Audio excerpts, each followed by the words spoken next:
Boleh yang lain? Yang mau ngomong boleh kayak Mas Ogi sambil kita nunggu jam 4 ya, Bila ya? Iya betul. Nah, teman-teman boleh langsung ngobrol-ngobrol aja dulu kita sambil nunggu peserta yang lain join gitu. Oke, ini udah masuk saya baca. Saya Iqbal, sekarang dosen ya, Mas Iqbal. Welcome on board. Sama, saya juga ngajar seminggu sekali, Iqbal, selain wirausaha gitu ya. Jadi mudah-mudahan materi yang ke depan ini bisa bermanfaat untuk Iqbal ya. Kemudian ada Maliki, kegiatan saat ini work from home, digital marketing. Wah, oke. Sip, digital marketing perlu banget gitu ya. Nanti memahami beberapa hal yang akan kita coba terangkan. Oke, sedang mencari pekerjaan. Eki Fahmi, saya doain semoga dapat pekerjaan. Beberapa saat lagi. Oke. Bila mau nunggu sampai 20 orang, 4 orang lagi kita start atau gimana? Andri, wah, Andri dari Medan sekarang mencari pekerjaan juga. Semoga sukses. Rafif lulus kuliah, oke, masih cari kerjaan sama ya dengan Andri ya. Semoga sukses juga. Boleh kalau misalkan mau tunggu dulu juga nggak apa-apa.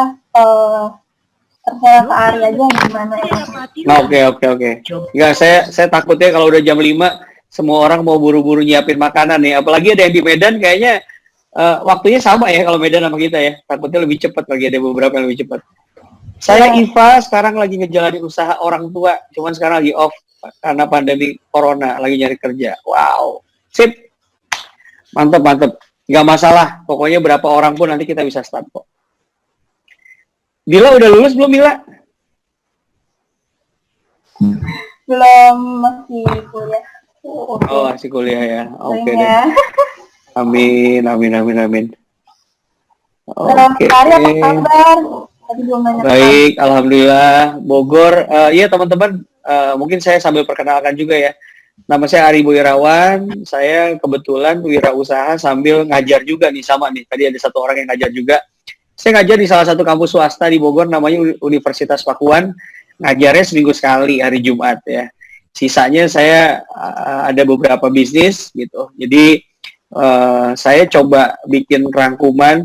Jadi saya ini kali kedua mengisi di Rumah Siap Kerja ya, Bila ya. Sebelumnya saya sempat ngisi tentang Steven ya, karena saya sebetulnya juga certified untuk tes kepribadian. Terus Bila ngajakin saya lagi untuk ngisi lagi, saya bilang oke, nggak apa-apa tentang visual thinking. Nah, kita tuh mau bahas nanti sedikit banyak tentang bagaimana presentasi, bagaimana bikin visual thinking yang asik gitu ya. Tadi Sogi bahkan bilang dia bergerak lebih mungkin ke desain ya, Gi ya. Nanti nggak apa-apa, sama-sama sharing. Saya belum tentu lebih jago daripada Sogi juga nih. Tapi ini gunanya kita silaturahim ya. Siap, Bill. Saya coba share screen. Udah, saya semoga jalan. Sebentar dulu. I see. Oke, ini dia. Kelihatan jelas nggak, teman-teman? Oke, kelihatan kok jelas. Jelas ya. Oke, saya langsung mulai aja. Gini, kita bikin peraturan untuk Zoom. Selama saya menerangkan, boleh teman-teman untuk melakukan mute dulu untuk mereka jadi mute. Nanti kalau ada pertanyaan gitu ya, kalian boleh chat ya, boleh chat dulu supaya nanti saya bisa stop di bagian itu atau nanti bisa kita pooling ya, Bill ya di bagian belakang. Semoga suara saya masih rada keras. Ini online meeting saya yang ketiga. Sebelumnya tadi saya cerita sama Bila habis online meeting dengan Bank Indonesia. Saya sama dengan Sogi, saya lagi bantu teman juga bikin startup juga. Jadi kita tadi habis audiensi ya. Semoga nggak aus nih. Oke, teman-teman. Jadi mau langsung mulai aja. Langsung mulai aja Bila ya, boleh ya, teman-teman ya. Boleh aku buka ya. Silakan. Gitu. Assalamualaikum warahmatullahi wabarakatuh. Waalaikumsalam. Teman-teman. Sebelumnya perkenalkan, saya Dia, selaku moderator dari Rumah Siap Kerja.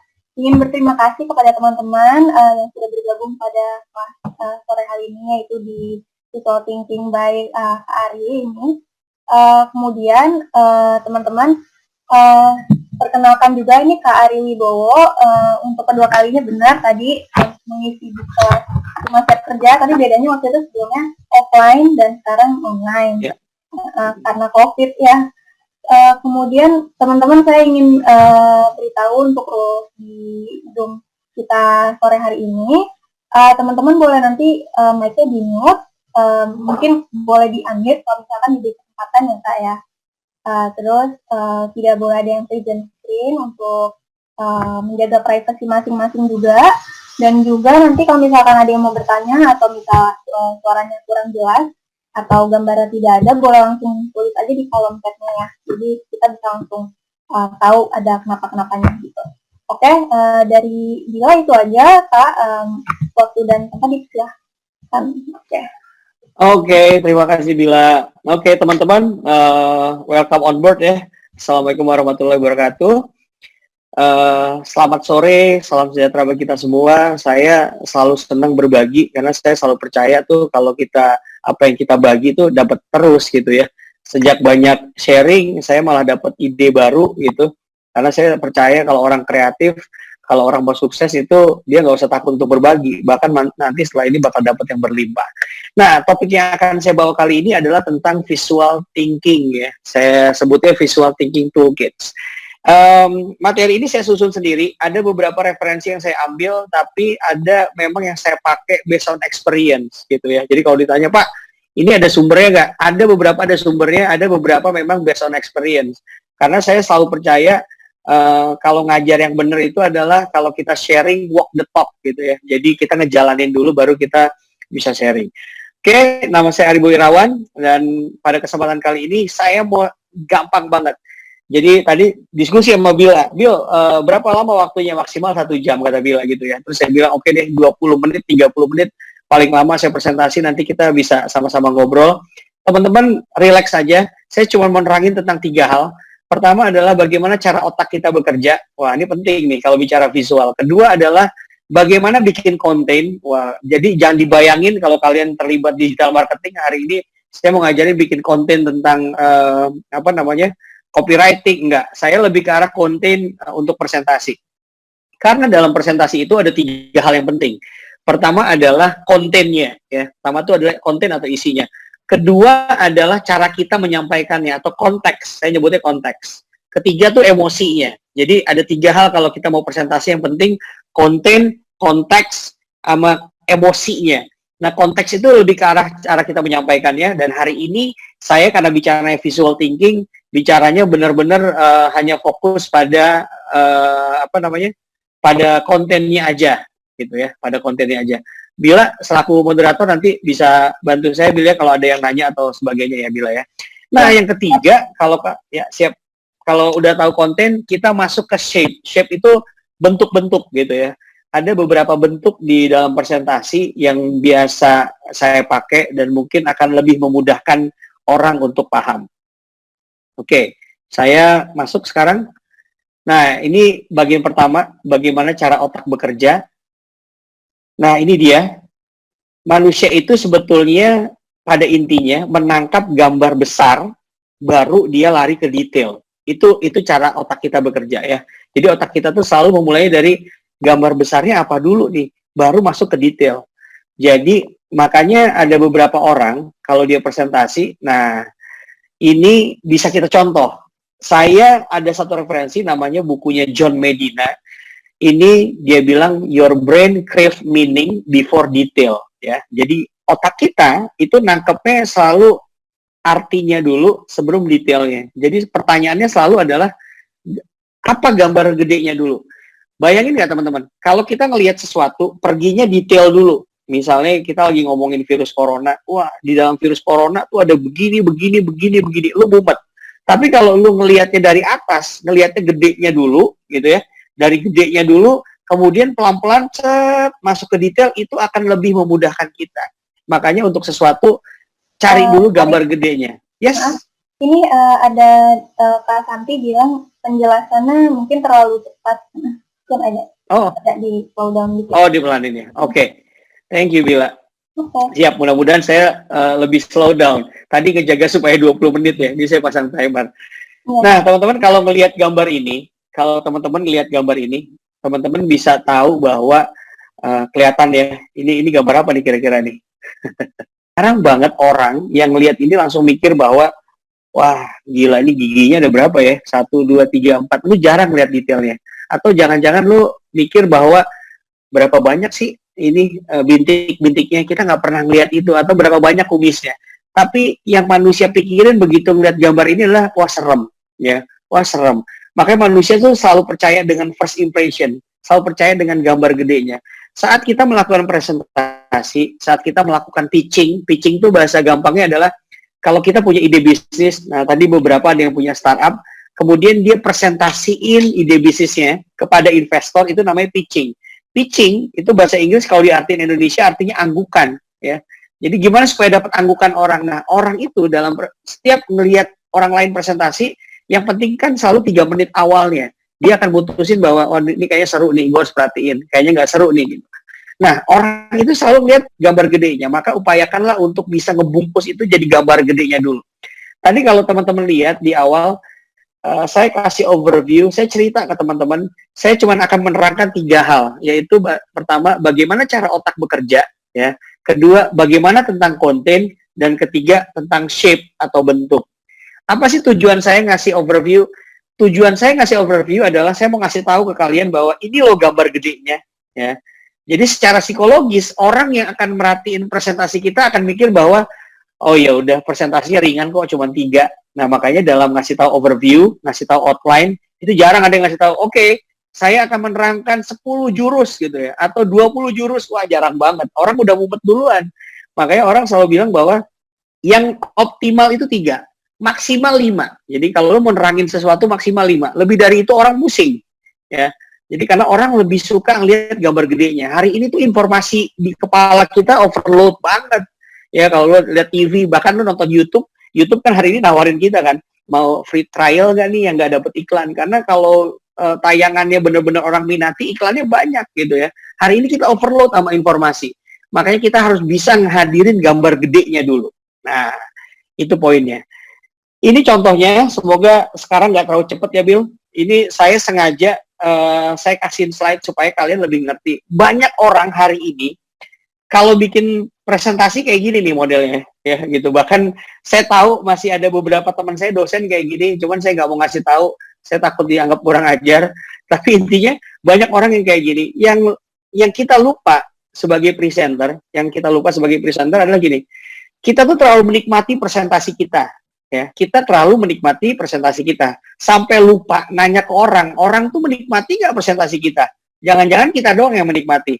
Jadi kalau kita bilang bahwa kita menikmati presentasi, jangan sampai lu doang yang nikmatin, tapi orang lain juga harus menikmatin. Nah, penyakitnya adalah kalau kita punya tulisan yang banyak model gini gitu ya, tulisannya penuh banget satu layar, orang itu jadi bingung sih. Dia bingung gini, gue mau merhatiin presenter atau gue mau merhatiin tulisannya gitu ya. Kalian beruntung mungkin sekarang belajarnya online, tinggal ngeliat satu monitor bisa ngeliat semua, tapi kadang-kadang bingung kan, gue merhatiin yang mana nih gitu.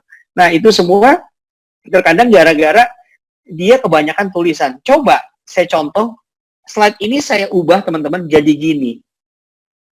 Inilah salah satu manfaat dari visual thinking ya. Bagaimana kita bisa mengkategori, bisa mengklasifikasi gitu ya, bisa memilah-milah yang tadi tulisan tadi ribet jadi model begini ya. Ada gambarnya, kemudian ada klasifikasinya. Dengan kita misahin itu semua satu persatu, dijamin presentasi kita akan lebih baik ya. Itu contoh pertama. Coba kalian contohnya begini ya. Banyak nggak sih kalau sekarang sih orang belanjanya udah pada online ya. Kalau dulu belanja offline, mungkin kalau di Jakarta di Roxy kali, di Mangga 2 ya. Kalau di Bogor tuh namanya di Jambu 2. Orang banyak nawarin spek handphone model begini. Saya nggak kebayang sih kalau ada orang nawarin spek model begini, kemudian yang ngebacanya tuh bisa ngerti apa enggak gitu. Lu ngeliat tabelnya udah pusing, informasinya banyak banget. Dan untuk orang yang bekerja di dunia iklan, orang yang bekerja di digital marketing, dia pasti akan pusing. Ini orang bisa nangkep nggak sih kemauan dari kira-kira produsen ini nawarin apa sih gitu ya. Dan Apple paling jago bikin menyimpulkan atau narik gambar besarnya. Ini contoh Apple mensimplify itu. Apple jarang bicara spesifikasi, dia mainnya tagline. iPad Pro beyond productivity. Dia cuma mainin satu kalimat beyond productivity, jadi melebihi produktivitas. Ya, memang sih saya akui Apple udah punya positioning di benak konsumen, dia udah punya brand kenama, jadi begitu dia naruh itu aja udah cukup gitu ya, udah kelar gitu.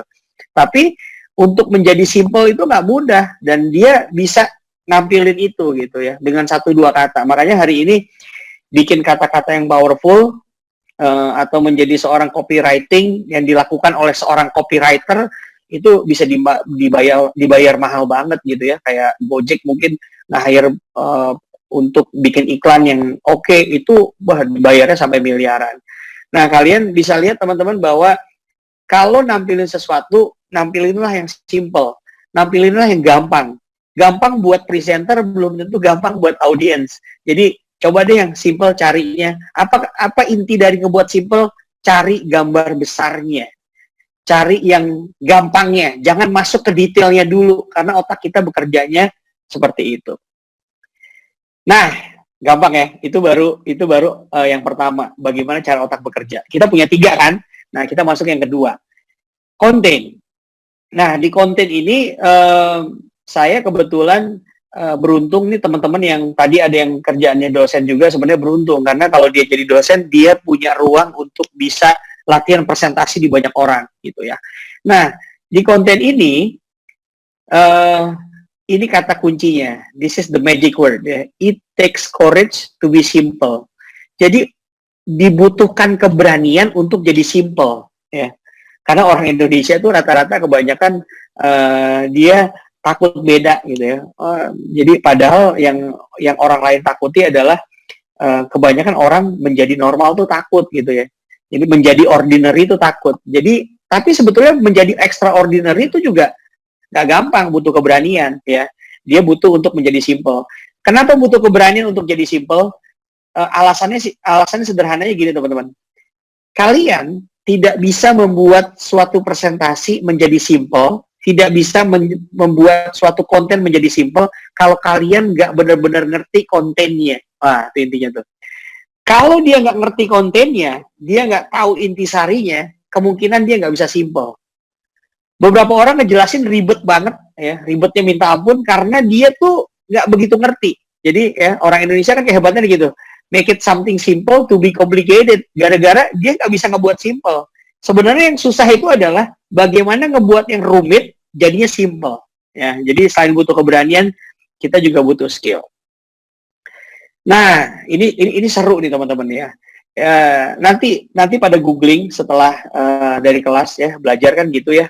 Saya selalu percaya bahwa nggak ada satupun seminar, nggak ada satupun pelatihan yang bisa ngubah orang. Karena orang tuh berubah itu butuh kesadaran sendiri, ya, butuh awareness sendiri.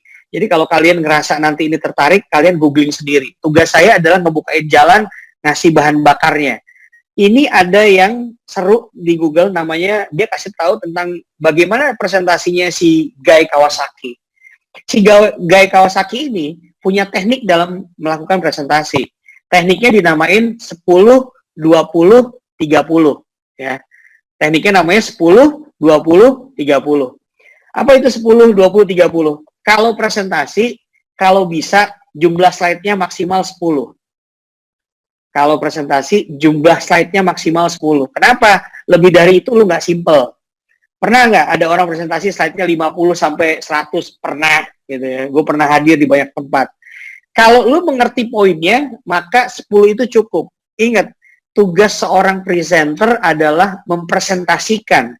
Yang menjadi central of universe-nya, yang menjadi fokus perhatian orang, itu yang presentasinya, bukan slide-nya.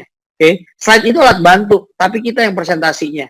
Maka guys, Kawasaki bilang 10, 20, 30, 10 yang pertama adalah slide-nya kalau bisa 10.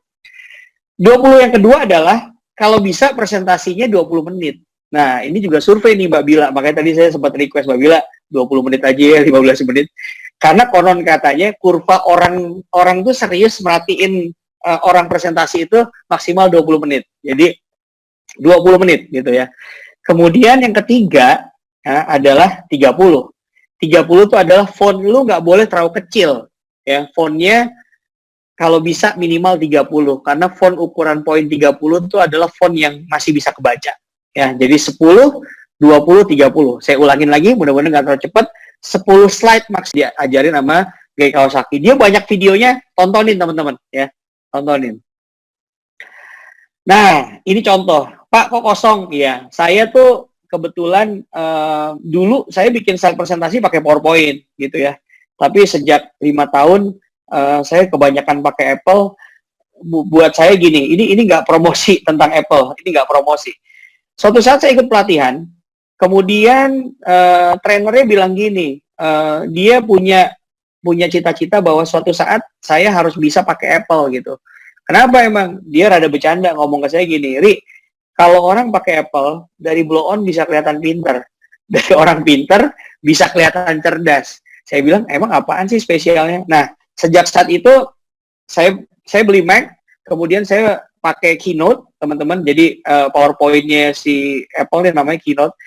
Kenapa saya bilang Apple ini memudahkan kita? Kenapa teman saya bilang orang pintar jadi cerdas?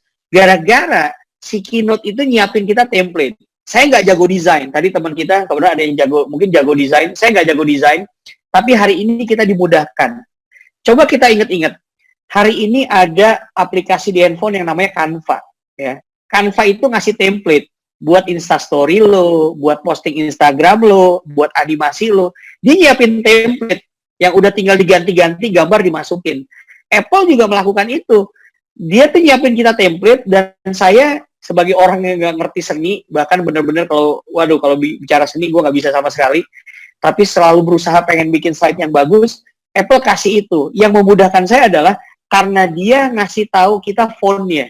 Kalau lu pakai template ini, fontnya ini, nggak usah kita pikirin lagi ukurannya. Nah, kenapa tampilan ini saya tampilin? Bicara konten, rumusnya tadi Gai Kawasaki bilang 3 ya, 10, 20, 30. Kalau bicara konten, ini rumus dari saya. Kalau kalian mau presentasi, kalian bisa full gambar. Jadi 100% gambar. Ini contoh dari 100% gambar. Kedua, nah ini kalau bisa saya bilang 75% gambar. Gambar, di bawahnya tulisan. Ya. Jadi 75%-nya itu gambar.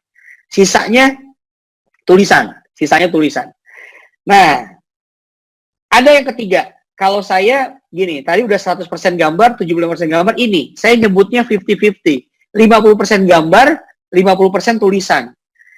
Buat saya ini adalah selemah-lemahnya iman nih. Jadi saya kalau udah ngurangin gambar lebih kecil lagi, saya kurang suka. Karena informasinya tuh 50 tuh udah padat banget sih, gitu loh. Jadi ingat, kalau bicara konten, pegang prinsip 10, 20, 30. Kalau bicara bikin slide, pakai aturan 175 sama 50. Pak, itu rumus dari mana yang kedua? Itu saya ciptain sendiri. Jadi menurut saya paling enak kayak gitu. 100, 75, 50. Kalau informasi lebih padat, 50. Pak, lebih padat lagi, mendingan lu bikin 2 slide. Nggak usah 1 slide, gitu ya. Pak, tapi informasinya banyak. Ada videonya nggak? Tampilin videonya. Nah, Mbak Bila, saya mau coba tampilin video, ya. Saya mau coba tampilin video. Mudah-mudahan nggak patah-patah ya dengan teman-teman terimanya ya. Yuk, kita saksikan video ini, durasinya 4 menit.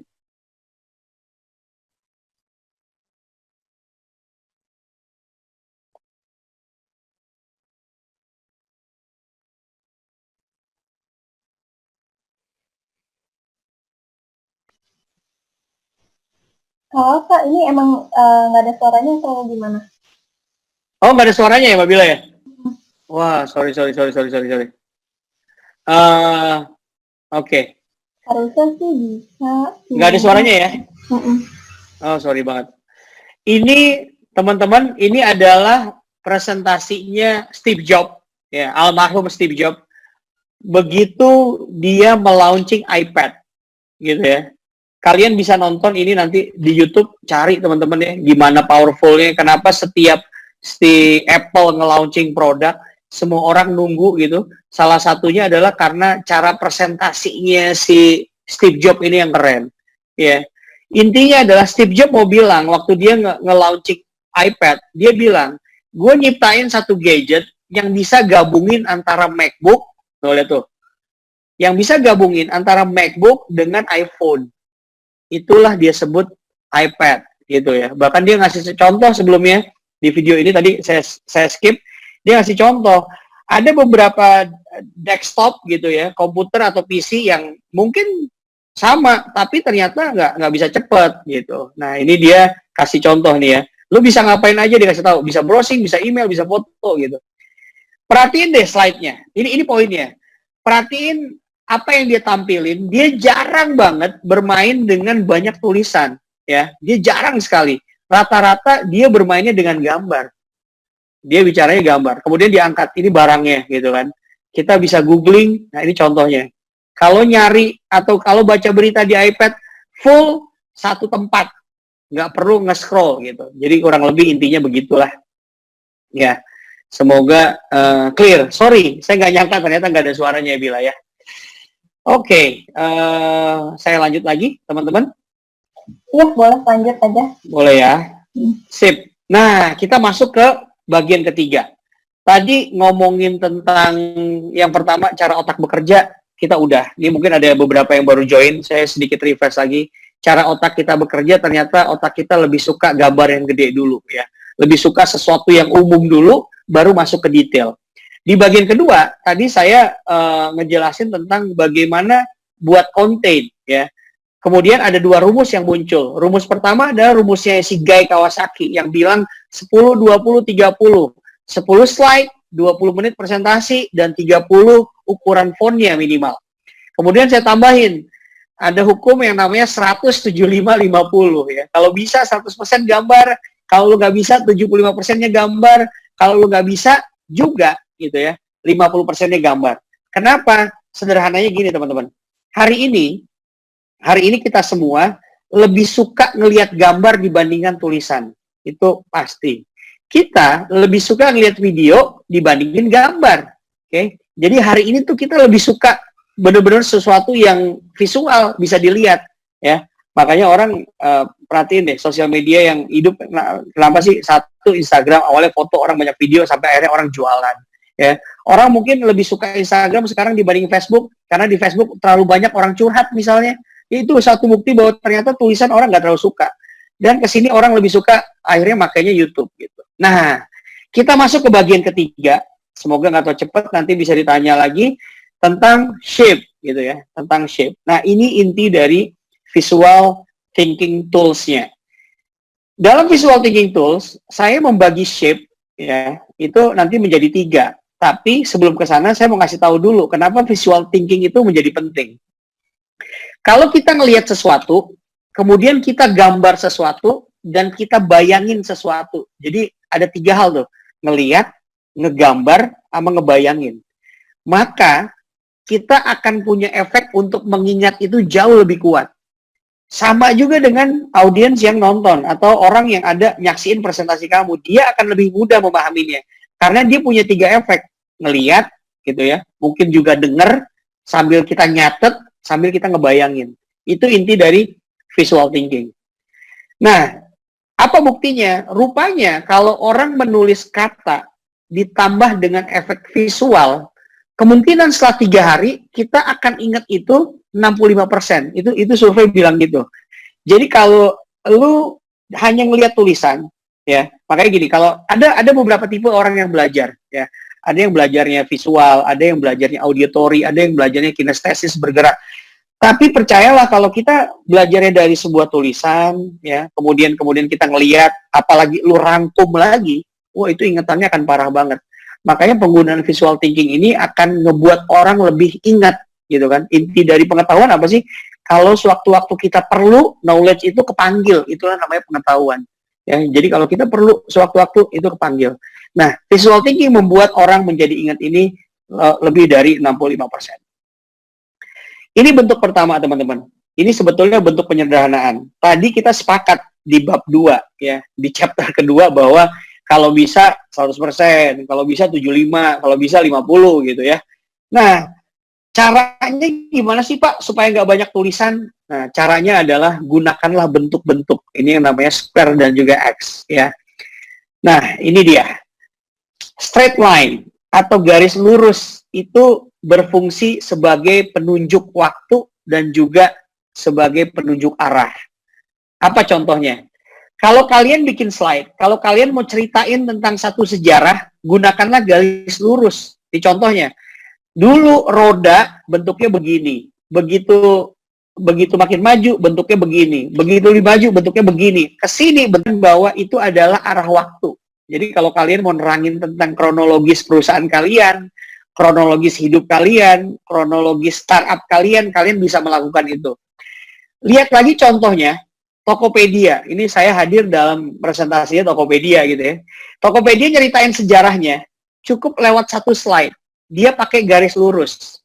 2009 katanya, ya. Kita beroperasi cuman di ruko kecil. Maju 2014, 16, 17, 18 gitu ya. Sampai akhirnya gitu, dia punya pendanaan baru tahun 2018 dan dia sempat ulang tahun yang ke-10. Jadi bayangin, kalau kalian mau nyeritain sesuatu hal yang sifatnya kronologis, gunakanlah garis lurus. Dan itu akan lebih memudahkan orang memahaminya. Ya, itu saktinya garis lurus. Bayangin, sebuah garis lurus doang bisa jadi kayak gitu ya. Nah, kita masuk ke shape selanjutnya yang masih berhubungan dengan garis lurus. Namanya kuadran. Garis horizontal dan vertikal yang bersinggungan. Wah, jadi ada yang vertikal, ada yang horizontal. Dia bersinggungan. Karena dia bersinggungan, dia berguna memisahkan elemen jadi pemetaan, ya. Lurus sama samping. Akhirnya bisa jadi memetakan. Yuk, kita lihat gambar aja biar gampang. Ya, kita selalu dengar tuh teorinya Robert Kiyosaki. Saya tahu tuh teman-teman di rumah siap kerja banyak yang mau jadi entrepreneur, dan salah satu buku wajibnya selalu dibuka Robert Kiyosaki yang namanya Cash Flow Quadrant. Cara Robert Kiyosaki nerangin kita, dan sampai hari ini mungkin kita ingat karena dia menggunakan garis vertikal dan garis horizontal. Tuh, dia bilang, ada orang yang kerjanya hanya menjadi pegawai atau karyawan, namanya A atau employee. Ada orang yang punya pekerjaan, kerjanya kerja sendiri, namanya S, self-employee. Ada orang yang punya bisnis, namanya B, business owner. Ada orang yang udah punya bisnis, tapi selanjutnya dia lebih santai, dia cuma mau jadi investor, namanya I. Saya nggak akan nerangin tentang cash flow quadrant, tapi saya akan kasih tahu bahwa bagaimana orang akan mudah nginget ini, karena kita presentasinya langsung kita buat kuadran. Oh, ada 4 ya.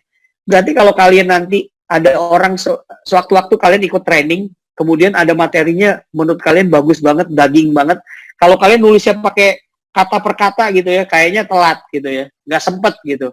Walaupun anak sekarang kalau ada slide bagus mah tinggal foto ya, atau tinggal rekam. Tapi kalian bisa nyatet dengan cara yang baru. Visual thinking adalah cara baru kita mencatat dengan lebih gampang ya. Dengan model kayak gini kita bisa punya 4 kategori.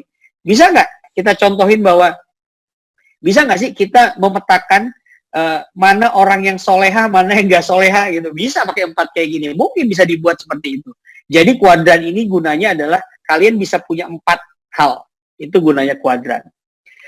Nah, kuadran ini bisa juga teman-teman kita kasih nama di ujung-ujungnya.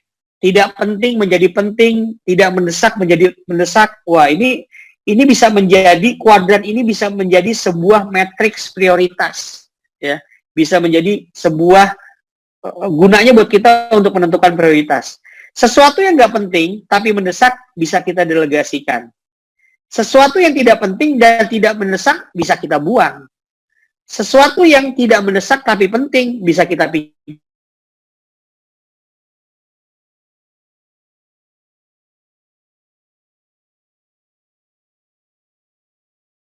Oke, Kak Ari, itunya komit. Iya, itu share screen-nya juga kegeser. Halo, Tari, kedengeran nggak? Itu masih di mute. Halo, Bill. Ya, halo. Kedengeran nggak, Kak? Halo? Halo? Ya. Udah kedengeran? Ya, tadi kegeser ya itunya. Share screen-nya kayaknya. Iya. Oke. Saya masuk ke share screen lagi ya, teman-teman ya. Maaf ya. Oke. Ya. Tadi udah sampai sini ya, Bila ya, dan teman-teman ya. Iya. Oke. Nah, ini juga salah satu gunanya dari garis horizontal ketemu sama garis vertikal. Dia bukan cuma nyiptain kuadran, tapi kalau kita nama-namain setiap ujung-ujungnya, bisa menjadi sebuah prioritas gitu ya. Oke. Nanti silakan kalau yang mau nanya bisa ditulis aja. Tunggu, kalau boleh sih saya izinin selesaiin ini dulu ya sebentar ya. Oke, kita masuk ke bentuk yang kedua. Tenang, ini cuma sampai 3 kok bentuknya. Bentuk yang kedua adalah, kalau tadi garis lurus vertikal horizontal, sekarang bentuknya segitiga. Segitiga dan juga piramida ya. Ini gunanya piramida. Piramida adalah bentuk yang sering banget orang pakai dalam presentasi sebagai sebuah visual thinking. Kenapa? Karena piramida itu salah satu bentuk yang paling berguna dan bisa nunjukin jumlah gitu ya. Lihat, bagian atas biasanya adalah bagian yang pengen orang tunjukin ya. Sorry keluar. Piramida adalah dia mau nunjukin prioritas. Yang paling atas adalah yang paling puncak. Orang mau mencapai di atas, biasanya itu paling puncak. Kemudian di tengah, ini adalah area transisi ya. Area transisi yang biasanya jumlahnya banyak gitu. Dan yang terakhir, ada yang paling bawah, ini jumlahnya yang lebih banyak lagi gitu. Nah, ini contohnya adalah gini. Kalau ada data misalnya gini, di Indonesia orang kaya. Nah, biasanya yang di atas, sorry bisa kedengeran Bila? Iya, udah tadi udah jelas kok sekarang. Yang bagian atas itu biasanya adalah tujuannya. Yang bagian bawah adalah step awalnya. Oke. Sama kayak ada sebuah teorinya psikologis namanya Maslow. Orang paling pertama berhubungan sama kebutuhan dasar. Makin tinggi lagi rasa keamanan, makin tinggi lagi bla bla bla sampai terakhir adalah kebutuhan akan aktualisasi diri. Jadi makin tinggi itu adalah benar-benar pencapaian yang paling terbaik gitu ya. Atau misalnya kalau kalian ada di perguruan gitu ya, ada karate, paling banyak sabuk putih gitu ya. Kedua sabuk kuning, makin ke atas makin dikit orangnya. Nah, itulah gunanya piramida. Nah, segitiga ini bukan cuma bisa jadi piramida, tapi segitiga ini ya bisa juga sebagai bahan untuk negosiasi.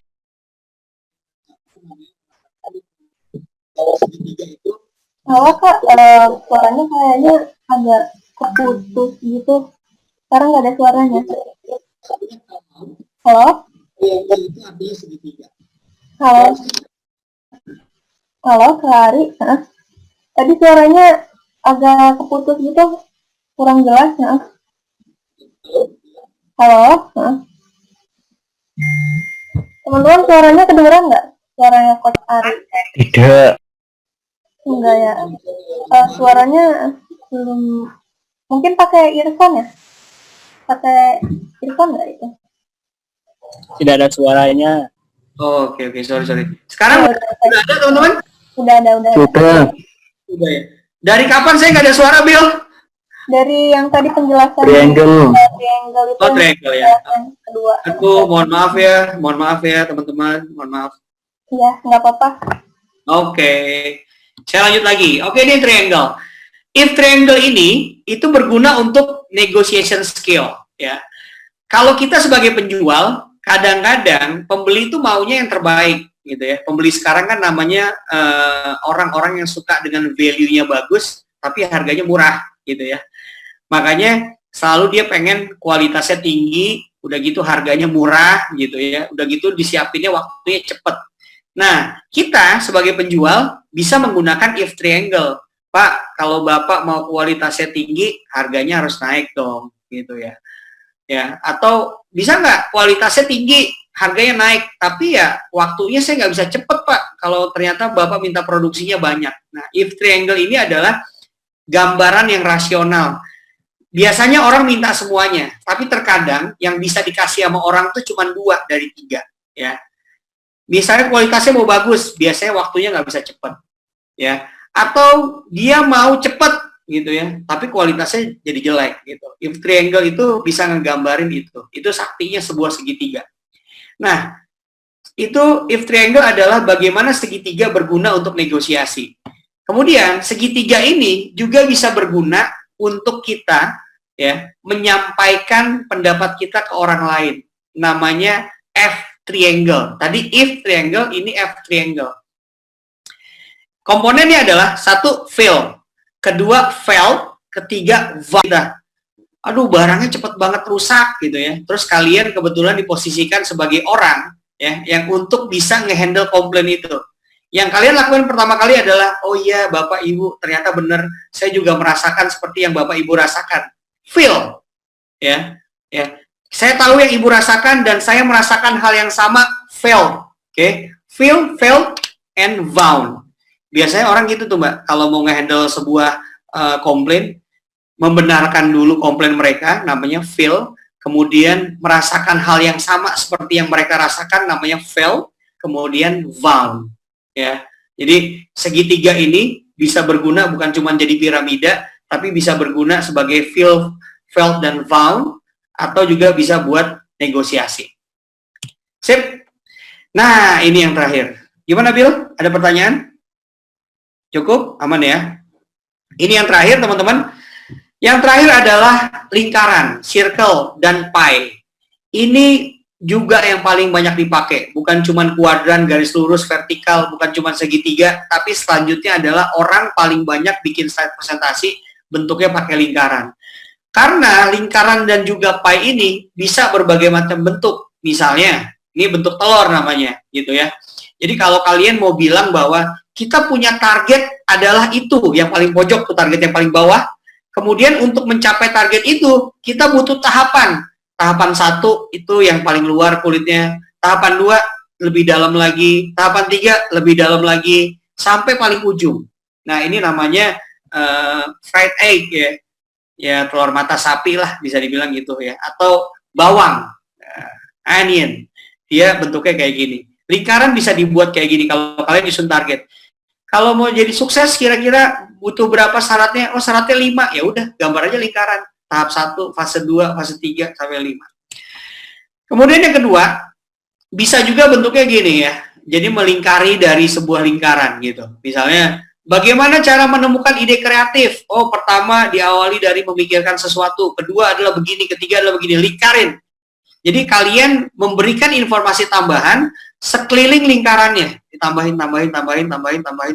Oke? Beda ya sama yang pertama ya. Kalau yang pertama kan tahapan tuh. 1, 2, makin dalam. Kalau ini idenya mengelilingi, dibuat mengelilingi. Ini juga salah satu cara bagaimana ngakalin biar nggak terlalu banyak tulisan yang ada di slide kalian, ya. Dan ngebuat orang lebih gampang pahamnya. Nah, ini lingkaran yang ketiga, ya. Bentuknya kayak gini, dan mungkin kalian familiar, kalau kalian punya Android, nanti bisa download aplikasi namanya, saya lupa ya, Mind Mapping atau Simple Mind. Nah, banyak orang yang pakai sekarang untuk nyatet kayak gini, teman-teman. Jadi kalau dia pakai tablet, kalau dia pakai iPad, dia nyatetnya pakai Simple Mind. Jadi ide pokoknya apa sih? Oh, ide pokoknya adalah bagaimana menghindari Corona gitu ya, COVID-19. Langkah pertama, cuci tangan. Langkah kedua, menggunakan masker. Nah, ini bisa nih. Jadi ide pokoknya di tengah, kemudian kaki-kakinya dibikin banyak. Nah, ini salah satu yang bisa kita gunakan dengan metode lingkaran. Nah, bagaimana Pak cara menggunakan ini dengan gampang? Download aja. Ini aplikasinya gratis, tahu saya sih, kayak Simple Mind gini, kalian bisa bikin nih. Jadi sebuah ide pokok, saya kadang-kadang kalau lagi mau ngumpulin satu ide pokok, saya tulis menjadi sentral idenya. Kemudian kalau saya ada ide baru, saya tarik tuh, saya bikinin anak-anaknya. Nah, ini yang dinamain dengan mind mapping ya. Ini mind mapping namanya. Nah, ini yang terakhir. Wah, this is the last one, teman-teman. Gak berasa nih udah 40 menit. Oke, ini diagram yang beririsan. Kita sering banget nih pakai gini. Gimana kalau ada satu kelompok, kemudian ada kelompok lain, ternyata anggota kelompok 1 dan kelompok yang kedua, itu ada yang beririsan, gitu ya.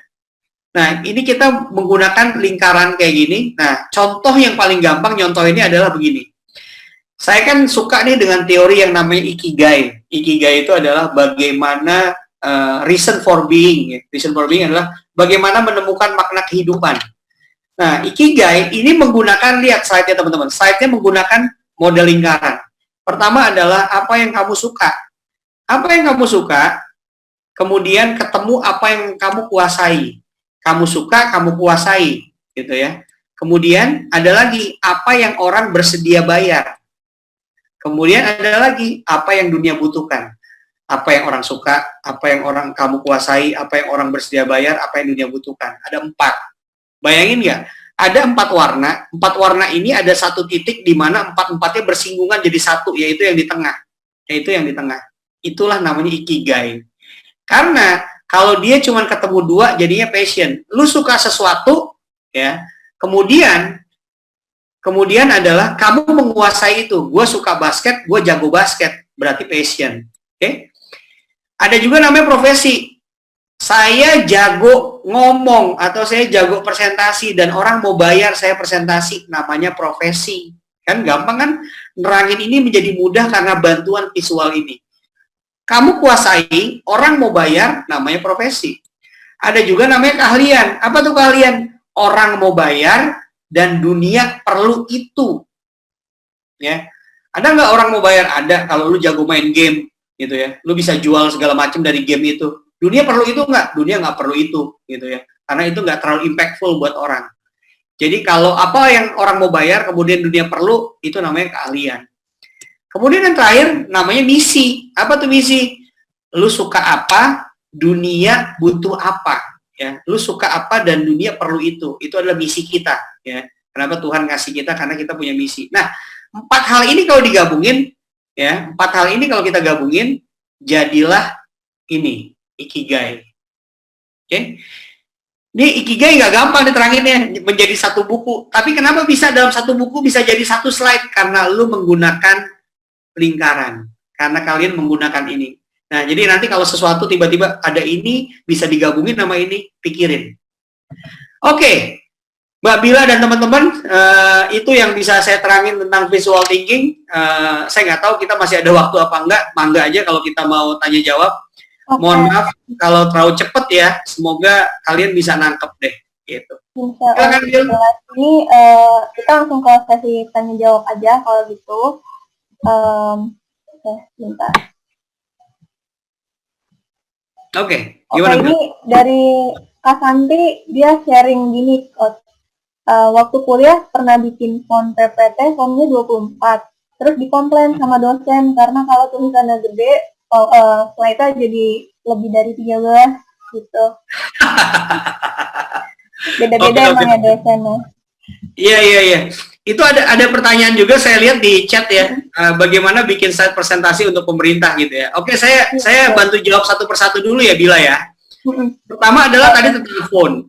Saya dulu pernah ngalamin jadi mahasiswa, Mbak. Jadi saya dulu pernah dikomplain karena saya suka dengan animasi gitu ya.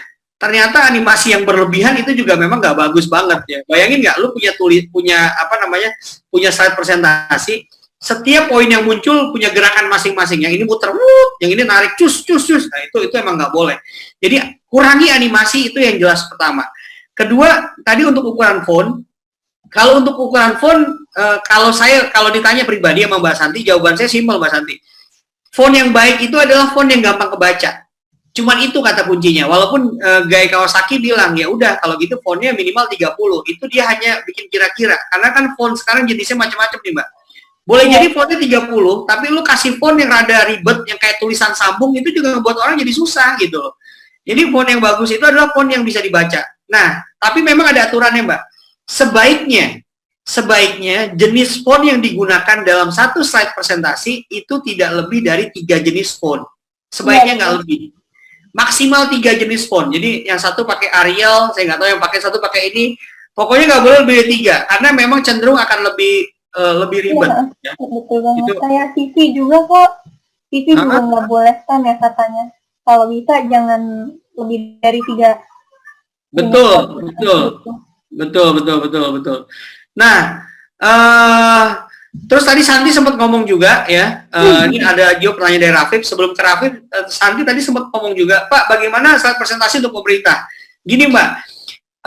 Saya juga lagi 1 tahun ini kita banyak ngerjain startup, kita kan kalau ngerjain startup pasti kita berhubungan sama pemerintah rata-rata karena kita nyari strategic partner. Kita presentasi di pemerintah.